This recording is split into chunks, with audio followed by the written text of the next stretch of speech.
Les voy a dar una pequeña introducción de Pedro. Pedro es director regional de Rodríguez y Bodoan, Comunicación Estratégica en Ecuador. Es licenciado en Derecho y Ciencias Políticas y doctor en Jurisprudencia. Tiene una amplia experiencia en análisis político y económico y su fuerte ha sido la asesoría de manejo político, de redacción y aprobación de normativas. Entonces, Pedro será el primer tutor de este módulo. Pedro, te paso la palabra y cualquier pregunta que tengan, por favor, ya saben, el sistema que hemos utilizado hasta ahora es doble la mano y comencemos. Gracias, Paula. Hola, ¿cómo están a todos? No sé si es normal que no les escuche, pero finalmente creo que sí es normal. Eh, Lamentablemente la plataforma se arregló porque tenemos un problema con la cámara, y digo lamentablemente porque ahora les toca verme. Hubiera sido mejor que no me vean. Ya pues nada, así funciona esto.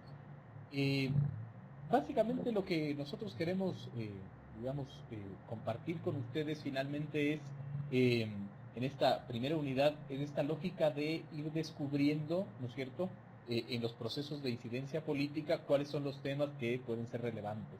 Y relevantes sobre todo para, finalmente, organizaciones como las suyas. Eh, yo, un poco como Paula en la introducción planteó, mi nombre es Pedro Donoso, yo dirijo una oficina de Rodríguez y Bodoan, y Rodríguez y Bodoan finalmente ha terminado transformándose en un gabinete estratégico, decimos nosotros. Un gabinete estratégico, digamos, es una oficina que utiliza las ciencias sociales, ¿no es cierto?, para lograr distintos objetivos, pero sobre todo para asesorar a nuestros clientes, ¿no es cierto?, en los posicionamientos reputacionales. Y el posicionamiento reputacional no es más que, a la larga, un posicionamiento de elementos en la esfera de lo simbólico, ¿no es cierto?, y en la esfera de lo político-social, incluyendo lo mediático, ¿no? Nosotros nos especializamos en eso. Es importante para nosotros compartirles finalmente que en todo proceso de incidencia que nosotros hacemos, y después quiero hablar un poquito de incidencia también, en los procesos de incidencia que hacemos, nunca lo hacemos si es que nosotros no tenemos finalmente una evidencia con la cual nosotros podamos justificar teórica y conceptualmente la incidencia o la intervención que vamos a hacer. A mí más me gusta el término intervención. Eh, Rodríguez Bodoan fue fundado finalmente en La Paz, en Bolivia, por dos periodistas importantes bolivianas, y abrió sus puertas en el Ecuador en 2008. La oficina de Quito, que es la que yo dirijo, la oficina de Ecuador, es radicalmente distinta a la oficina de Bolivia, porque en Bolivia somos quizás mucho más desenvueltos en el ámbito mediático. Aquí somos más desenvueltos en el ámbito estratégico político. Creo que es un sesgo que yo le he establecido a Rodríguez y Bodoan por quizás mi formación o por mi visión finalmente, ¿no? Esta es un poco la introducción que les estoy dando para que entiendan por qué este señor nos está hablando sobre finalmente levantar información para hacer intervenciones, ¿no? Otra cosa que nos parece supremamente importante, y me parece súper importante aclarar también, es que desde mi visión o desde nuestra visión como estos asesores externos en posicionamiento reputacional político, creo que usualmente los think tanks o las organizaciones de la sociedad civil cometen un grave error al confundir lo que es incidencia política de lo que es incidencia en política pública. Son cosas totalmente distintas. Nosotros, de nuestra experiencia asesorando a algunas organizaciones de la sociedad civil, hemos visto que conceptualmente, digamos, como que no se aclara finalmente eso, y nuestra experticia es en incidencia política, no en incidencia de políticas públicas, ¿no?, que son cosas distintas. No sé si alguien tiene alguna pregunta, pueden evidentemente interrumpirme cuando quieran. Esto no de ninguna manera pretende ser una charla magistral, así que por favor háganlo cuando lo requieran. Nosotros habíamos, de acuerdo a los reglamentos o a las reglas establecidas por Faro, habíamos planteado ya un documento pedagógico y teórico que ustedes lo pueden encontrar.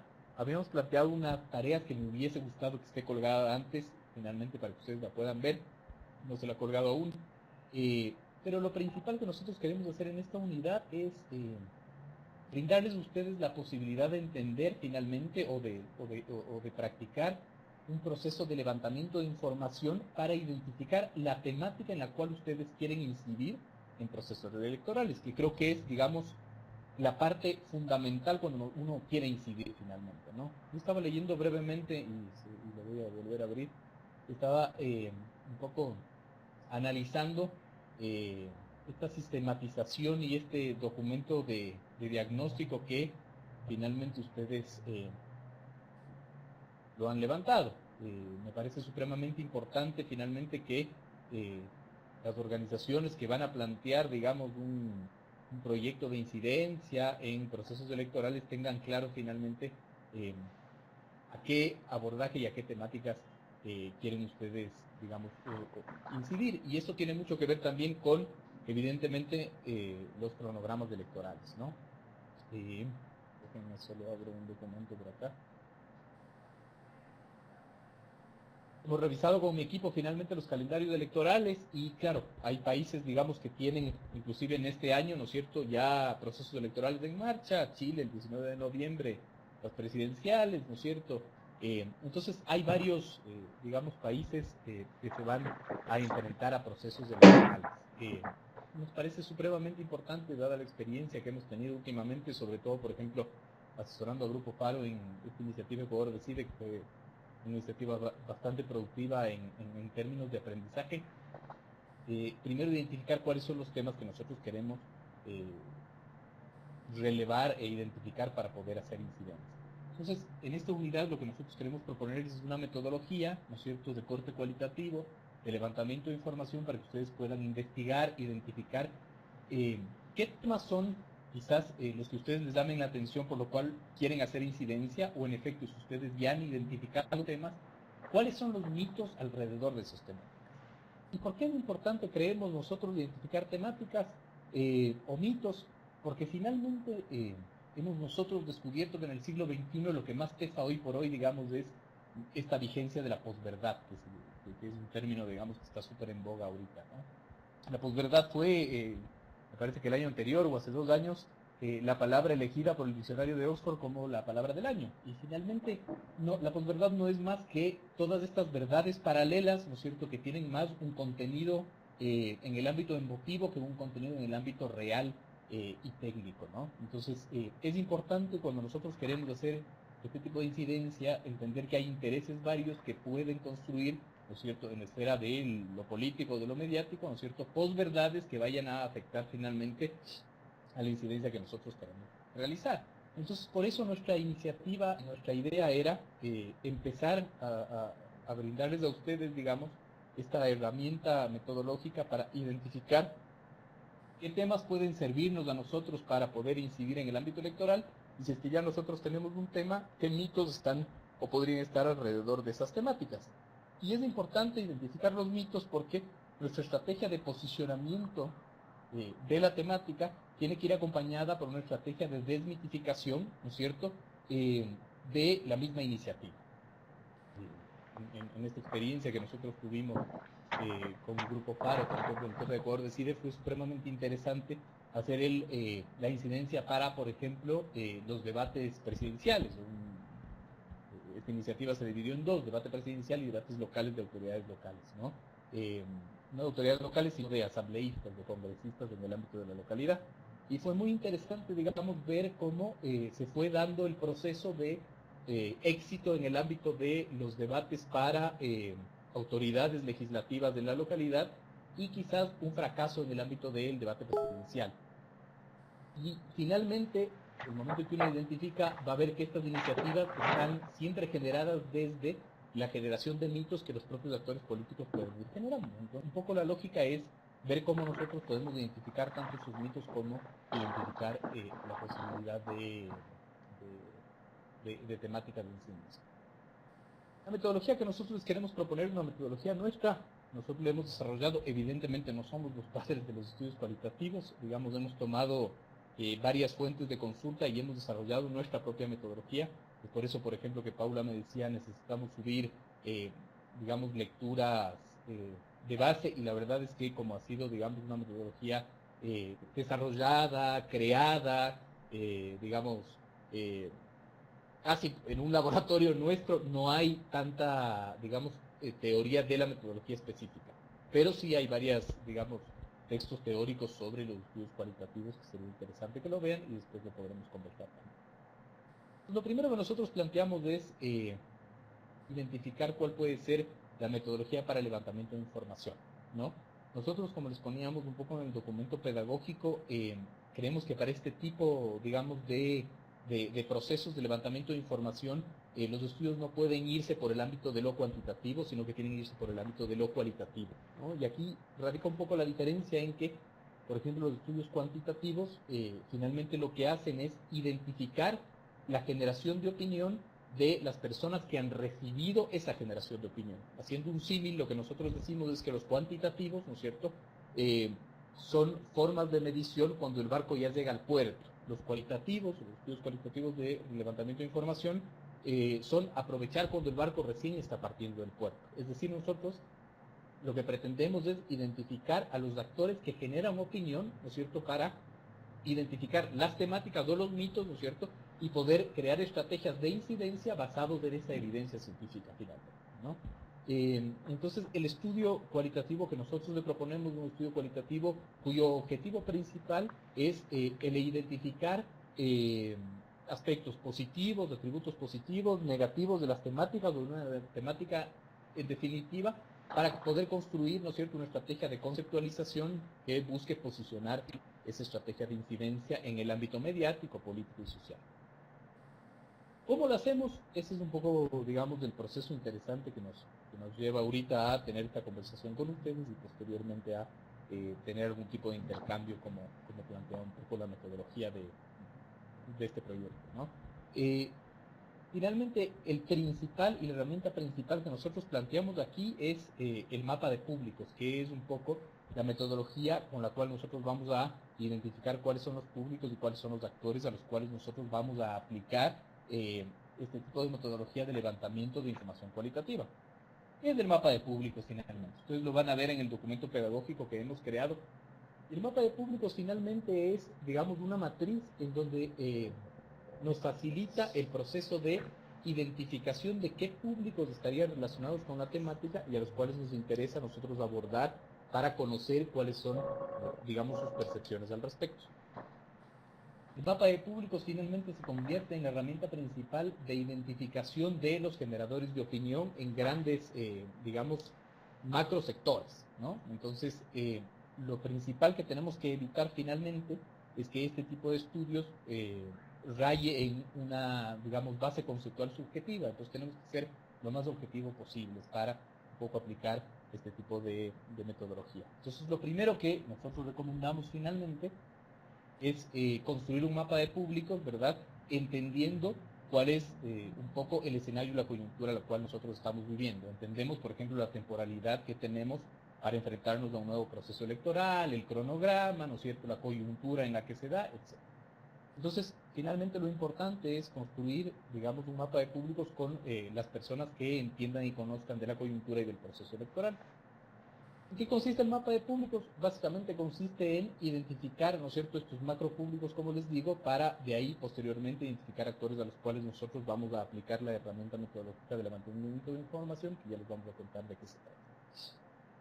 Los mapas de públicos que nosotros recomendamos usualmente, y está en el documento pedagógico, ¿no es cierto?, se basan en, por ejemplo, identificar estos grandes bloques. Nosotros hemos identificado, por ejemplo, bloques para los distintos estudios que hemos realizado, bloques como, por ejemplo, la academia, las organizaciones de la sociedad civil, evidentemente en el ámbito electoral los partidos políticos, evidentemente en el ámbito electoral, digamos, del poder legislativo que marca la pauta de las reglas de juego que se van a jugar en los procesos electorales.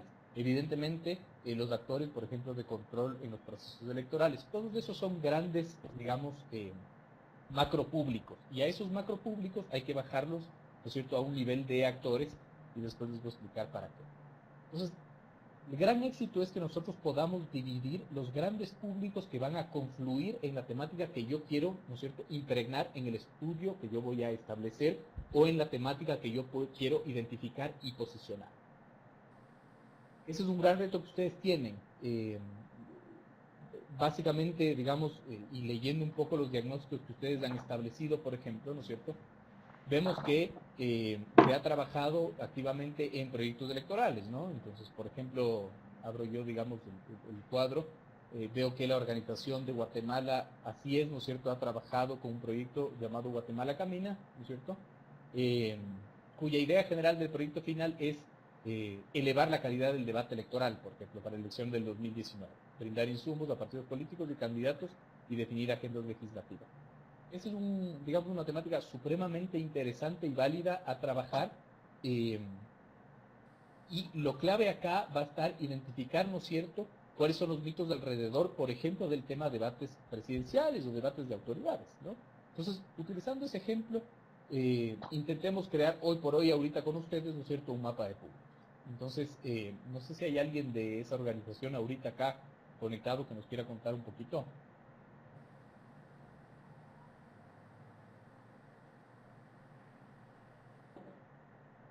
¿No? ¿Nadie?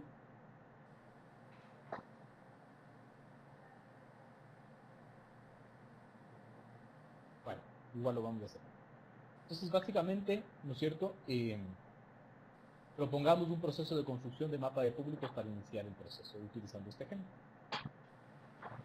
Entonces, la finalidad básicamente va a ser elevar la calidad del debate y quizás conseguir que los candidatos a la presidencia de la República, ¿no es cierto?, consoliden un proceso de debate presidencial. Para ello vamos a dividir el mapa de públicos en estos grandes macro de públicos. Entonces, se me ocurre hoy por hoy, ¿no es cierto?, que el público academia es un público supremamente interesante para entender cómo percibe la academia, qué es un debate presidencial y además cuál es la importancia o la no importancia de ese, digamos, elemento dentro de un proceso electoral. Se me ocurre evidentemente también que los partidos políticos van a jugar un rol supremamente importante. Se me ocurre también que las organizaciones de la sociedad civil van a jugar un papel supremamente importante en este proceso. Entonces ahí tenemos, digamos, tres públicos interesantes a los cuales nosotros podemos identificar para aplicar la construcción del mapa de públicos.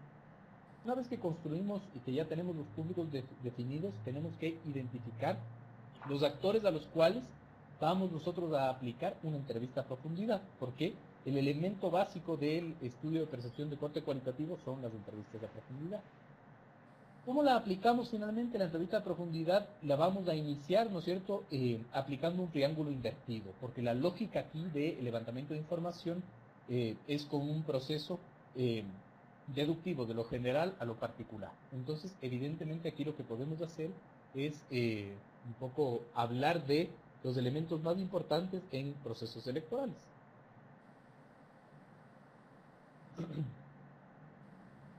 De la academia vamos a identificar finalmente ciertos actores, ¿no es cierto?, a los cuales nosotros le vamos a dar una valoración después con cuatro indicadores absolutamente objetivos para evitar que la subjetividad, digamos, nos coma en este proceso, ¿no?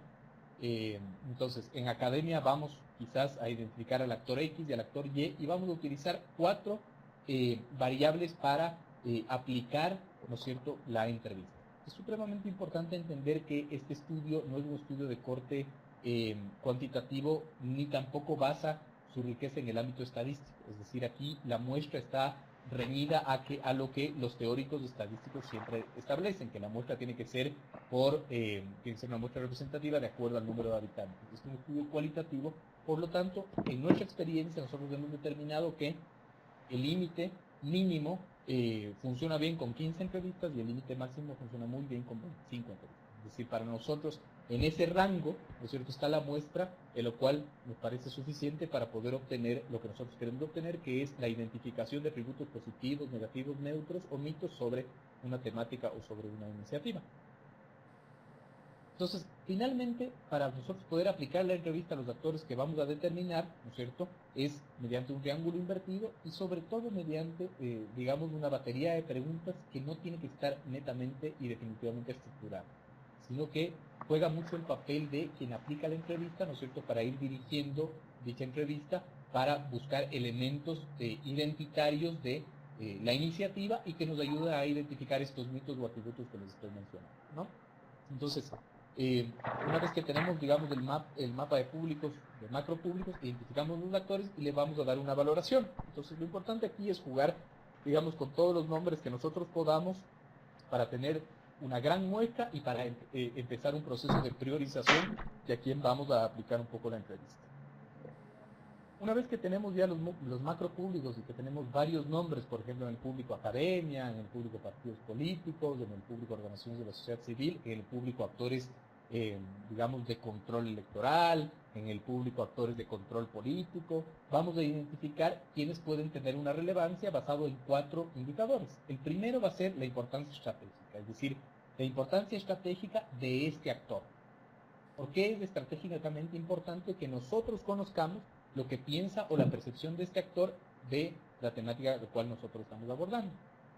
El segundo punto que nos parece que es mucho más pedestre, mucho más cotidiano, pero que es importante, es la posibilidad de la entrevista. El tercero, la importancia en imagen que tiene este actor. Y el cuarto es la oportunidad, es decir, qué tan oportuno es el testimonio de este actor en esta dinámica en la cual nosotros queremos insertar.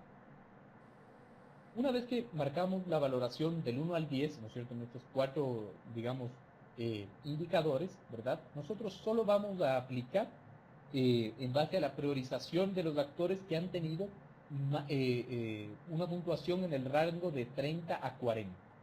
Y desde ahí nosotros ya vamos a sacar nuestra muestra, que como les decía anteriormente, está en el rango de 15 a 25 entrevistas. Vamos un poco ahora a hablar de, finalmente, de cómo se aplica la entrevista. Y aquí, digamos, hay truquitos supremamente interesantes que nos han dado a nosotros la experiencia, ¿no? Y es totalmente empírica las conclusiones que nosotros hemos sacado. Es supremamente importante, por ejemplo, el abordaje con el cual nosotros pedimos la cita. Tiene que ser, digamos, un abordaje totalmente académico, pero sobre todo tenemos que asegurar que el entrevistado finalmente no se sienta vulnerable para sostener los conceptos que va a sostener. Hay que darle toda la confianza del mundo para asegurar que toda la información que nosotros nos va a dar lo vamos a utilizar netamente para para un estudio técnico y que no va a ser usado políticamente dicha información. Usualmente lo que se hace, evidentemente, en este tipo de procesos es grabar la entrevista y transcribirla después. En nuestra experiencia nunca ha habido un problema con eso, pero finalmente hay actores que podrían resistirse a ser entrevistados, con lo cual, digamos, lo que hay que hacer es finalmente recolectar toda la información por escrito y poderla ir procesando posteriormente. Entonces, una vez que logramos, digamos, finalmente tener todo el testimonio grabado y transcrito, pasamos a el proceso ya de sistematización de la información, que es quizás la clave de todo este proceso que les estoy planteando, ¿no? Previamente, ya me estoy saltando los pasos, previamente cuando uno hace la entrevista, el éxito está finalmente en tener 3 o 4 hitos a los cuales quiero llegar y en manejar la entrevista de una manera más periodística, ¿no es cierto? Es ir manejando el testimonio, ¿no es cierto?, sin incidir en lo que esa persona piensa para ir recabando información. Aquí lo más importante y la finalidad que nosotros tenemos es recabar información, no es sembrar, digamos, conceptos en el otro, no es establecer una discusión conceptual, no es establecer un debate conceptual, sino toda la información que nosotros podamos establecer. Una vez que tenemos ya transcrita la información, el procesamiento de esa información es la clave.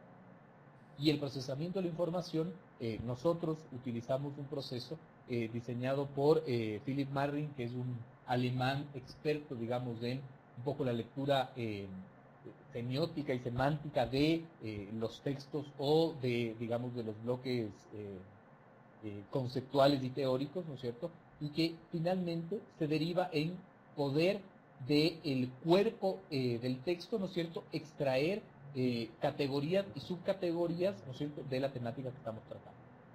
Es decir, si nosotros vamos a hablar, por ejemplo, de la temática debates, digamos, cuáles son las categorías incluyentes y excluyentes que sostienen a los debates como un elemento importante a trabajar en incidencia electoral. Entonces pueden haber actores, por ejemplo, que te planteen que el debate no es conveniente porque usualmente, finalmente en el debate no se tratan temas neurálgicos, o porque usualmente en el debate, que es una práctica electoral muy común, el ganador nunca se presenta, entonces que no lo pueden ver quizás como un aporte importante, ¿verdad? Y esa puede ser una categoría. Y quienes estén a favor de un debate, es decir, que se convierten en los actores que están a favor de esa iniciativa, ¿no es cierto?, y te plantean, digamos, las categorías o subcategorías por las cuales ellos, digamos, sostienen que es positivo.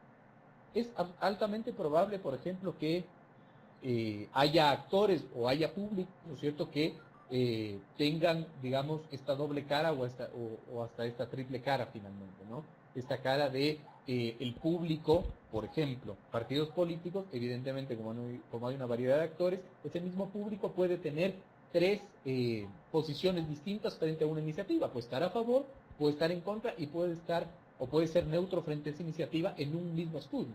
Lo interesante ahí es reforzar, ¿no es cierto?, el por qué es positivo, cercar o desmitificar lo negativo, ¿no es cierto?, y hacer que todas, digamos, los actores neutros o finalmente los argumentos neutros se conviertan en argumentos positivos, ¿no?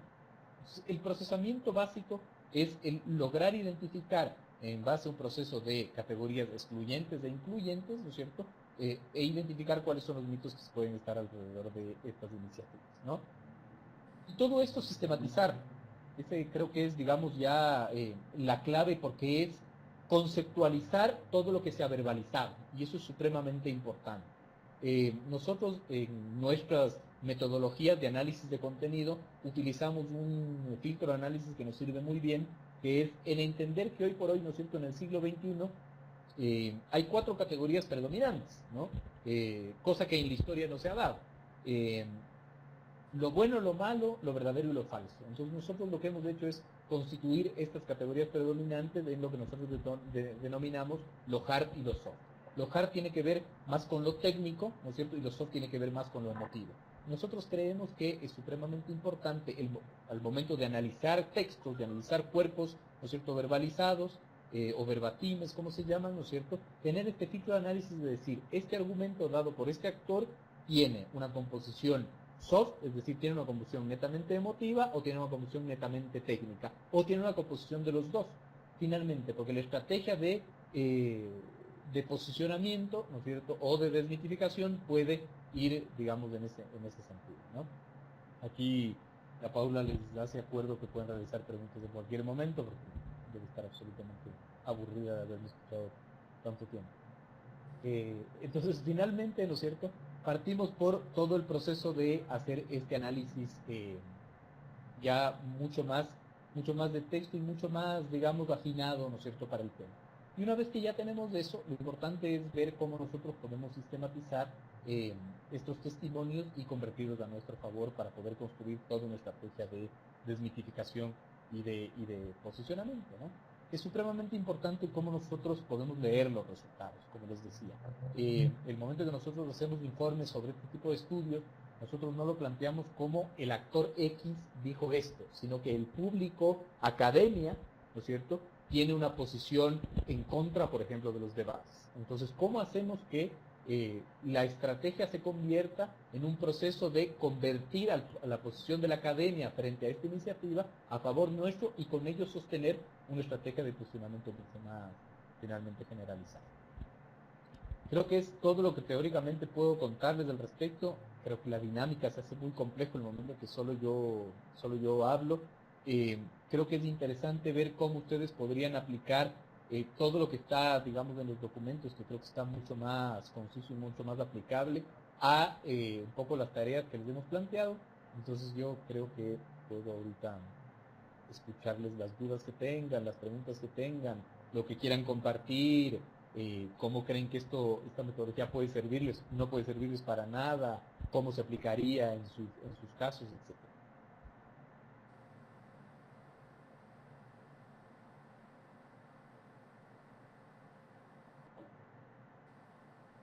No son tímidos, amigas.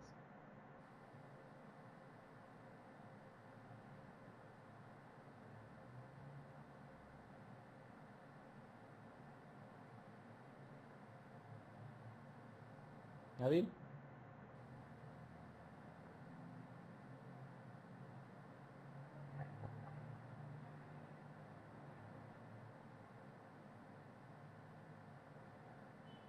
Osvaldo Nina pregunta, cuando queremos información de la sociedad. Es una gran pregunta. El gran problema, evidentemente, de la sociedad, ¿no es cierto?, es que cuesta mucho identificar actores que lo representen. Claro, sociedad, digamos, es un término bastante general, porque la academia, las organizaciones de la sociedad civil, los actores políticos son parte de la sociedad.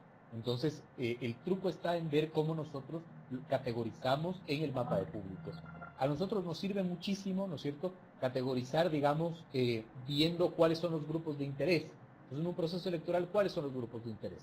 Para mí los grupos de interés son, ¿no es cierto?, los que generan, digamos, oferta de propuestas para que los votantes, que son los demandantes de esa oferta de propuestas, voten, ¿no? Entonces, por ejemplo, ahí tenemos una representación social que es los partidos políticos. Otros, los medios de comunicación, supremamente importantes porque son finalmente los que nosotros determinamos generadores de opinión. Los órganos de control electoral, por ejemplo, es supremamente importante entender qué piensa, por ejemplo, un órgano de control electoral sobre debate. Por ejemplo, en el Ecuador es supremamente importante porque en época electoral, jurídicamente hablando, el Consejo Nacional Electoral es el que determina qué se puede publicar y qué no se puede publicar. Entonces es importante saber, digamos, los criterios de la autoridad electoral. Es importante saber los criterios, por ejemplo, también, evidentemente, del gobierno, ¿no es cierto?, o quienes estén en el poder. Es evidentemente importante saber cuáles son los criterios de las principales organizaciones sociales, jurídicamente conformadas o no, ¿no es cierto?, gremios, cámaras de la producción, sindicatos, qué sé yo, confederaciones indígenas, es decir, claro, la composición de la sociedad. Por eso el mapa de públicos es tan claro, ¿no? Porque es supremamente importante identificar en qué se desagrega la sociedad, ¿no? La academia, que quizás es la generadora conceptual de este tipo de debates, etc. No sé, Osvaldo, si contesté tu pregunta.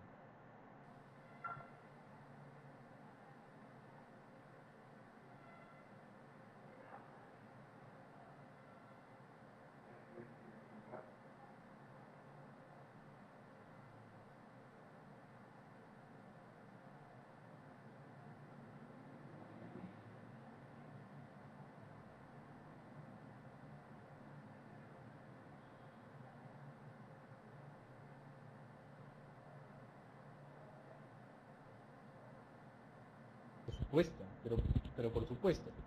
O sea, finalmente lo que yo le estoy planteando es un estudio que tiene, digamos, su atributo en que es un estudio bien duro.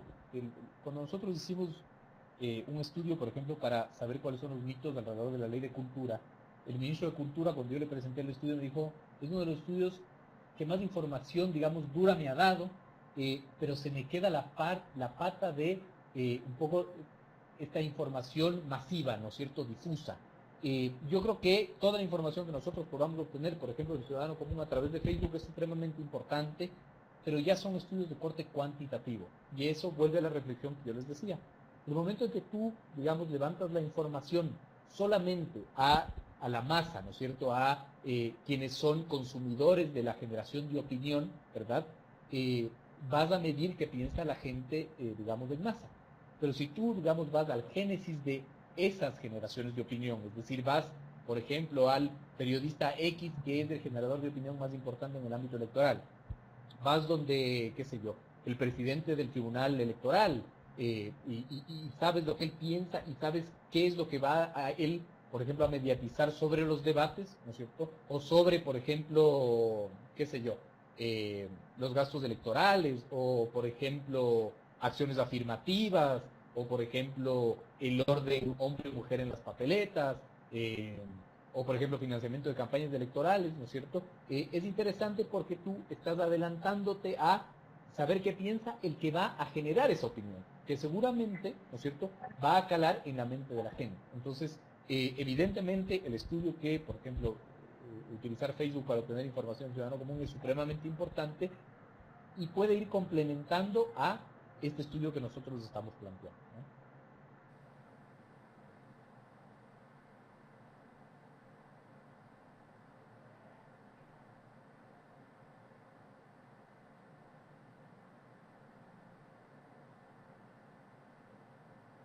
Osvaldo, cuando tú planteas, por ejemplo, el poder utilizar información del ciudadano común, cuéntame un poquito cuál es la iniciativa que quizás ustedes tienen pensada, cómo ves tú, digamos, la coyuntura, para ver si podemos quizás desteorizar este bloque teórico que les he dado y ver si podemos aplicarlo ya un poco más al territorio para ver si se explica un poco, porque siento que está un poco confuso.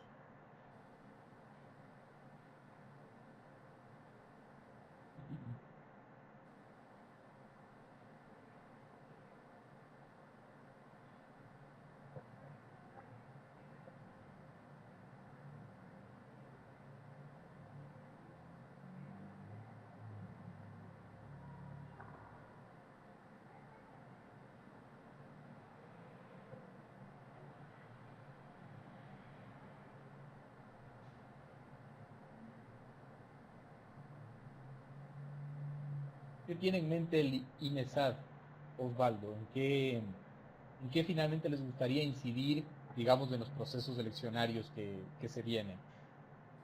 De acuerdo a mi calendario, digamos, tenemos en el 19 y en el 20, ¿no es cierto? 19 presidenciales, 20 seccionales.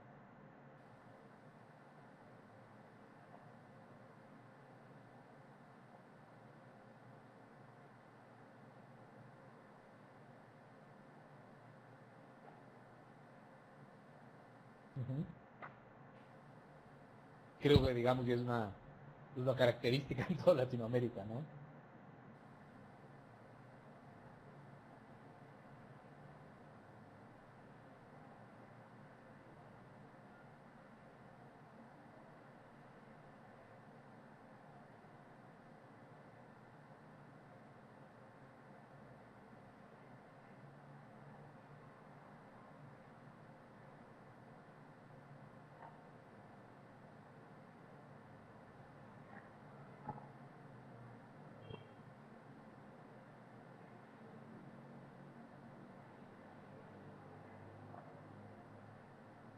Es buena la recomendación de Paula. Ujú.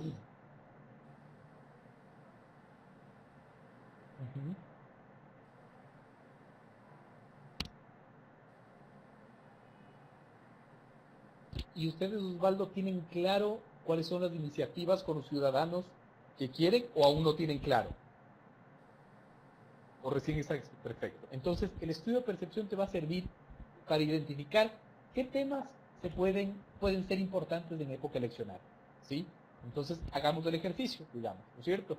Vamos a identificar qué tipo de públicos tú podrías identificar en Bolivia que sean interesantes, identificarlos para después aterrizarlo en actores, ¿no es cierto? Y aplicar las entrevistas a profundidad. ¿Te parece, por ejemplo, que la academia es un público interesante?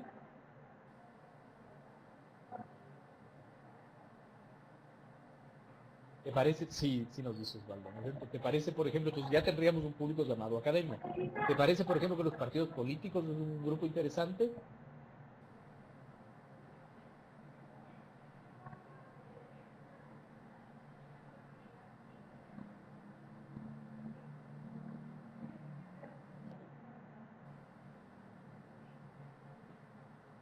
Entonces, básicamente vamos jugando así con los públicos, ¿no es cierto? Organizaciones de la sociedad civil, ¿sí? De acuerdo. Sé que, digamos, son tradicionales y están preocupados por el acceso al poder. Pero de todas maneras, la percepción que ellos tengan, ¿no es cierto?, es supremamente importante porque tú vas a ver que, digamos que, dado el estudio, ustedes se decantan porque iniciar una iniciativa que explique a la ciudadanía que nadie puede comprarte el voto, por ejemplo, ¿no? Entonces, si esa iniciativa, por ejemplo, no les parece importante a los partidos políticos, ¿verdad? Tú vas a ver que va a haber una reacción más virulenta en el momento que tú lances una iniciativa así. O si lo tienen en el radar, ¿no es cierto?, vas a entender cuál es el concepto que ellos pueden tener, porque finalmente hay partidos, por ejemplo, en México que han sostenido que eso está bien y que hay cómo comprar el voto finalmente. Entonces, esto no quiere decir que la percepción de un público, ¿verdad?, vaya a afectar cómo tú consolidas la iniciativa, pero es supremamente importante saber lo que ese público piensa. Y claro, ahí puedes dividir tú, por ejemplo, en, digamos, los movimientos tradicionalistas y los movimientos no tradicionalistas. Tienes el MAS, ¿verdad?, que finalmente es un movimiento tradicionalista, ¿no es cierto?, por su comportamiento, pero que en la línea histórica no ha sido un movimiento tradicionalista, ¿verdad? Es decir, es medianamente un movimiento reciente, ¿verdad? Tienes, qué sé yo, Juan Sin Miedo, o tienes eh, digamos, bueno, esta serie de movimientos que pueden tener en Bolivia, de Doria Medina, por ejemplo, que no me acuerdo, disculpame el movimiento, pero es interesante ver todas esas visiones, ¿verdad? Pero además las visiones también de todos estos sectores sociales que te pueden impulsar a decir, por ejemplo, las mujeres. María Galindo te va a decir, es supremamente importante saber tener iniciativas que incluyan a las mujeres en los procesos electorales. Supremamente interesante, ¿no? Entonces, ellos te van a ayudar a identificar cuáles son las temáticas en las que tú puedes trabajar y sobre todo cuáles van a ser los mitos que van a generar alrededor de que tú lances esa temática. Entonces, quizás esta metodología te pueda ser de ayuda.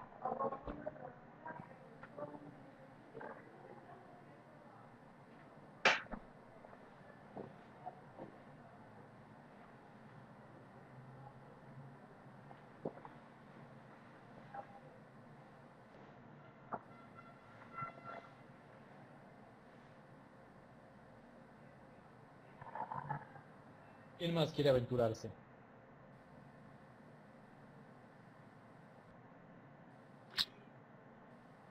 Pedro, te interrumpo un segundo solo para recordarles a todos que pueden también optar por participar a través del micrófono para que sea más fluida la conversación y puedan exponer de una mejor manera las iniciativas o las dudas que tienen de sus centros.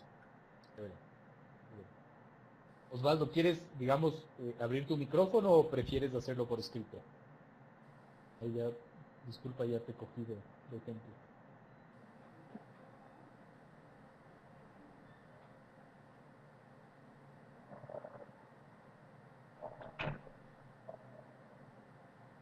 No te preocupes, no hay lío. Mira, tú me dices finalmente, tienes algunos instrumentos. El instrumento, digamos, que estoy intentando brindarles es toda esta metodología, ¿no es cierto? Entonces, finalmente, aplicando tu ejemplo, lo que haríamos es identificar, digamos, estos 5 públicos, ¿ya? Que hemos identificado contigo ahora. Academia, partidos políticos, ¿no es cierto? Organizaciones de la sociedad civil, organismos políticos de control electoral, ¿no es cierto? Y organismos políticos, finalmente. ¿Ya? Entonces, ahí tenemos 5 públicos, ¿no es cierto? Y con esos 5 públicos nosotros vamos a, digamos, jugar con actores mucho más específicos, ¿sí? Y ahí aplicamos un poco el tema de mapa de públicos, que era lo que yo les decía. Voy a intentar finalmente abrir una presentación para que ustedes puedan ver. Les pido que me den un segundito más.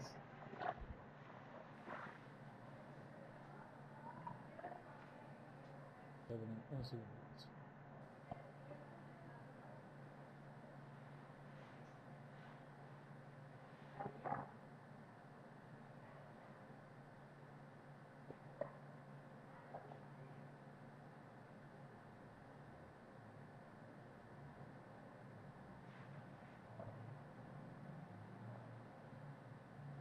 Entonces, finalmente, voy a ver cómo hago esto.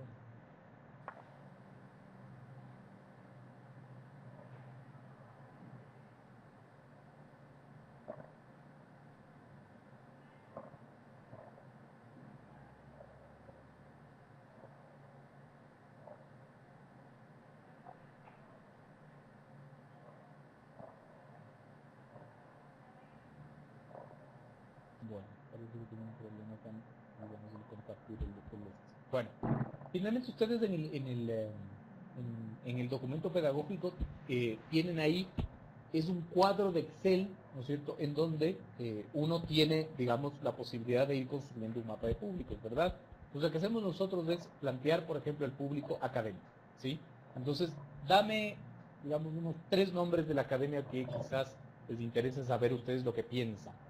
Entonces, me das 3 nombres, ¿no es cierto? X, Y y Z, los actores X, Y y Z, ¿verdad? Y le vamos a aplicar, digamos, una metodología de valoración para priorizar a cuál de esos 3 les vamos a entrevistar, porque no se olviden que, digamos, la metodología funciona cuando tenemos una muestra de mínimo de 15, máximo 25. Entonces, el momento de priorizar en base a 4 indicadores que son la importancia estratégica de lo que piensa este actor, la importancia en imagen, la posibilidad de entrevista y la oportunidad, es decir, si es oportuno o no que piense este actor. Una vez que ya valoramos a todos los actores, ¿verdad? Aplicamos, solicitamos una cita para aplicar una entrevista a profundidad.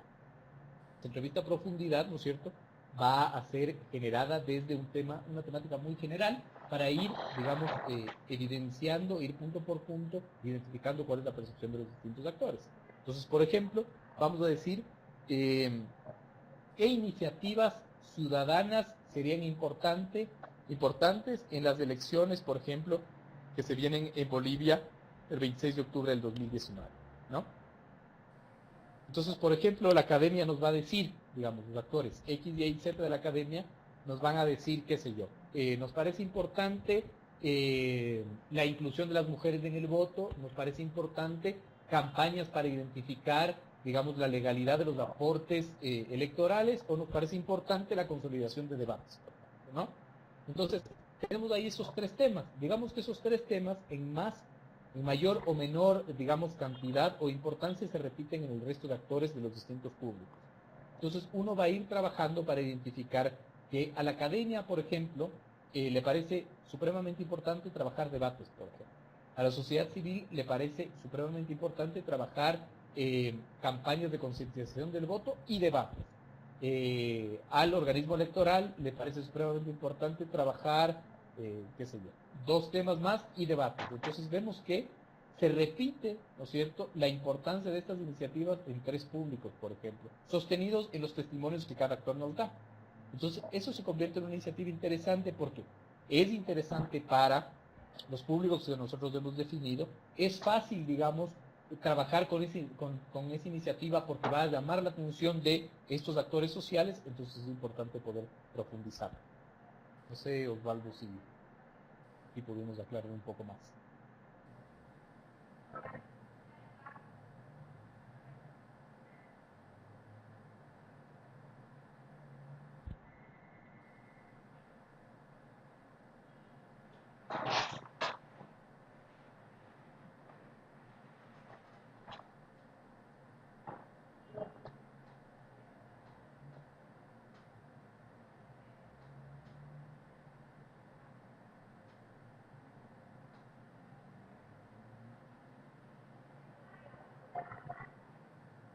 Evidentemente, es decir, digamos, la construcción del mapa de públicos lo deben hacer con el equipo de tu organización, evidentemente, o con quienes ustedes estén trabajando o estén construyendo esto. Lo importante es que las personas que vayan a aportar en la construcción del mapa de públicos sean personas que estén al tanto de la coyuntura, digamos, que estén al tanto del proceso electoral y que estén al tanto de lo que la organización hace, evidentemente, ¿no? Porque tampoco la lógica es tener iniciativas electorales que cambien la naturaleza de la organización.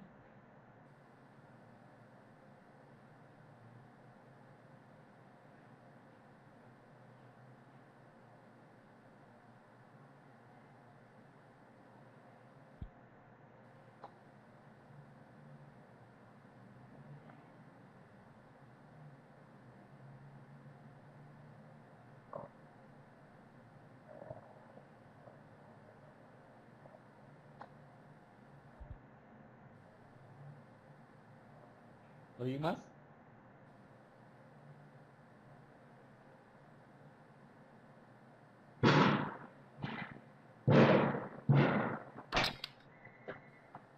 Pedro, yo quería preguntarte del siguiente paso, que son las entrevistas. Si una vez que se identifican los actores más importantes, es que, por ejemplo, uno de estos actores es contrario a la posición de la organización o tiene una visión muy distinta, ¿cómo crees que es la mejor manera para plantear una entrevista? Eso por un lado. Y por el otro lado quería saber en sí el contenido de las entrevistas, cómo normalmente se recomienda que se lleve a cabo en cuanto a metodología. Que sean entrevistas muy estructuradas, que sean más bien muy abiertas, que se busca hacer un mapeo mental. ¿Qué es lo que se propone en esos casos? Chévere, gracias Paula por las preguntas. Digamos, la primera es, evidentemente, digamos, si el actor es contrario a la organización o si uno, digamos, evidencia que la polarización social nos está llevando, digamos, a situaciones en donde quizás es difícil obtener citas, lo mejor es solicitar las citas como persona natural. Hola, soy Pedro Donoso, soy investigador y estoy haciendo una investigación académica sobre X, Y o Z, y eso nos libera, digamos, de la atadura institucional que podamos tener. Esa es una clave supremamente importante.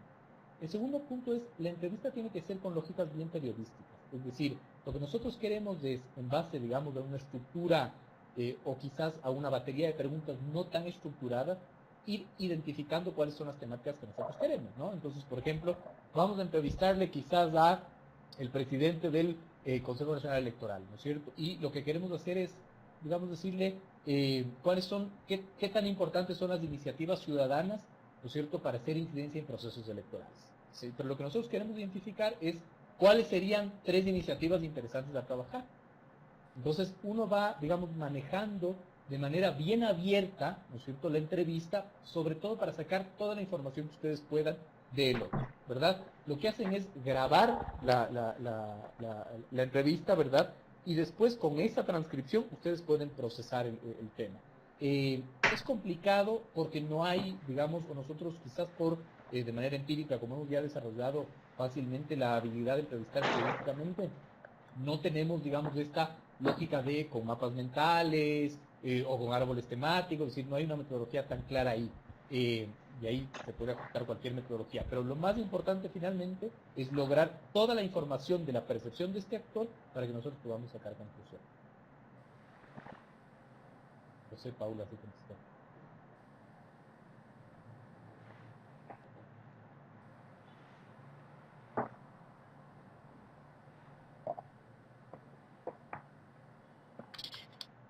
En ese caso, todo el corte que se mantiene siempre es cualitativo. ¿Se da algún espacio para tener un corte un poco más cuantitativo dentro de esta metodología? ¿O no se ha visto que eso tenga algún tipo de resultado? Como yo les decía, finalmente, digamos, siempre las cuantitativas pueden venir a sumar. Nosotros, en base a nuestra experiencia, hemos visto que lo cualitativo funciona perfectamente bien para este tipo de iniciativas. Porque lo cuantitativo, digamos, te reduce a analizar información ya procesada, masticada y que ya está circulando, digamos, en la masa. Entonces, no te ayuda a entender cuál es el origen de esa conceptualización. Usualmente, digamos, lo que la gente ya recibe son estos lugares comunes procesados inocentemente o no inocentemente por generadores de opinión. Nosotros creemos que suma muy bien todo tipo de estudio cuantitativo, pero en el momento en que tengamos claridad sobre los bloques, digamos, de generación de opinión, y en nuestra experiencia, el único método que nosotros hemos encontrado para eso es el cualitativo.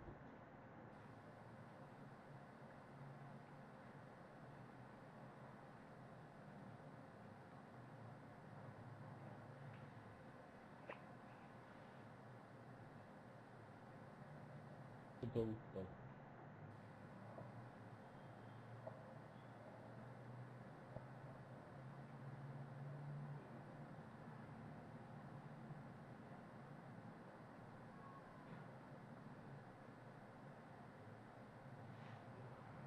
No sé si alguien más tiene algún criterio, pregunta, intervención.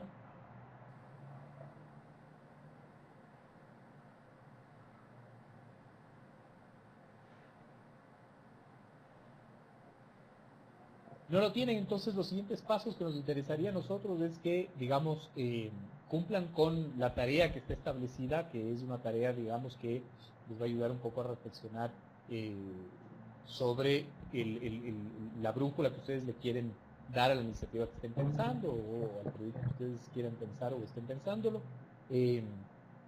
Y finalmente, una vez concluida la tarea, pues ahí ustedes verán si es que requieren conversar conmigo, con todo gusto, lo hacemos a través no sé, de esta plataforma o vía Skype, o ustedes me dirán. Pero me imagino que en la plataforma está mis datos, mi correo electrónico, y pues con todo gusto contesto preguntas.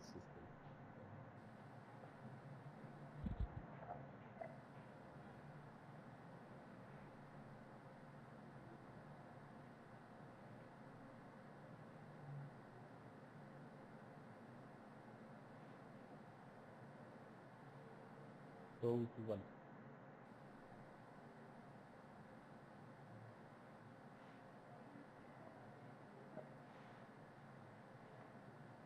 No, encantado, Mónica.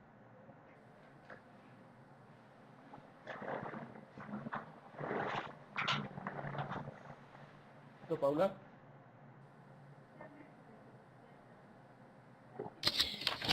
En caso de que no hubieran más preguntas, Pedro, no sé si tú tienes alguna otra pregunta para los centros o para los participantes en este momento. No, finalmente, digamos, trabajar en la tarea que está planteada y nada, siéntanse libres de escribirnos si lo necesitan. Perfecto, entonces les recuerdo que la tarea va a estar subida desde esta tarde, el plazo será hasta el próximo viernes para cumplirla. Pedro, como ya nos dijo, estará disponible en caso de que existan algunas preguntas. También les recuerdo que hay un pre-test para esta sección, para este módulo, que sería muy bueno que lo completen hasta el día domingo, por favor. Y también el test del módulo 1 de cierre para que lo completen hasta el viernes 1 de septiembre. Si quieren alguna duda igual en cuanto a esto, siempre nos pueden escribir a Pedro, a mí o a Sebastián. Les agradezco muchísimo por su participación en este día y muchas gracias, Pedro, por tu intervención. Creo que no les sirvió de mucho, pero con todo gusto. Perdón, Pedro, no te escuché. No, nada, lo digo. Bueno, en este caso, muchas gracias a todos y nos vemos en una próxima ocasión. Chao, gracias.